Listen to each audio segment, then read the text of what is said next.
वर्तमान 101 ठाରୁ 109 पर्यंत संख्या मानकर वर्ग निर्णय करिया पय गोटे सहज उपाय अछि सेटा जानिबा। प्रथम नबा 101 ର वर्ग। वर्तमान देख पले कोन 101 लेखा अछि 101 जुक्त 1 एटा तो 100 ठाରୁ केते अधिक 1 अधिक 1 मिसेले केते हो 102 एवं प्रथम एकक स्थान रे केते 1 ର वर्ग हेले केते 1 लिखिला बेलको लिखिबा 01 सरला 102 ର वर्ग करिबा 102 को दुईटा केते अधिक 2 अधिक केते ला 104 होला एक स्थान केते 2 अछि 2 ର वर्ग केते 4 लिखिला बेलको 04 लिख बुझला 103 ର वर्ग 103 जुक्त 3 केते हो 106 3 ର वर्ग केते हो 9 लिखिला बेलको 09 लिखिबा बुझ परछो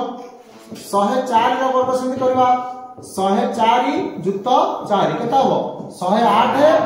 4 ର वर्ग केते 16 एठियाउ 0 लगेबानी काहेकि ना दुईटा अंक करिया को जेतु एकगविष्ट संख्या आसुतला सेटा हम 0 दोतले एठियाउ 0 दबा ना देखो सेहि परी 105 ର वर्ग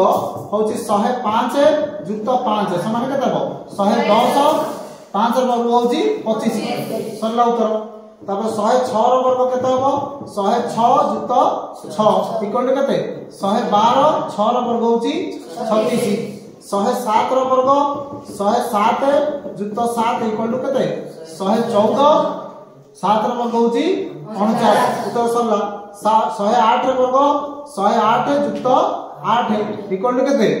116 8 ର वर्ग 64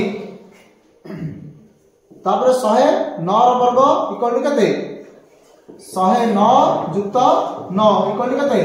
118 9 ର वर्ग होची 81 सरला उत्तर बुझौची जानि पाइलो धन्यवाद।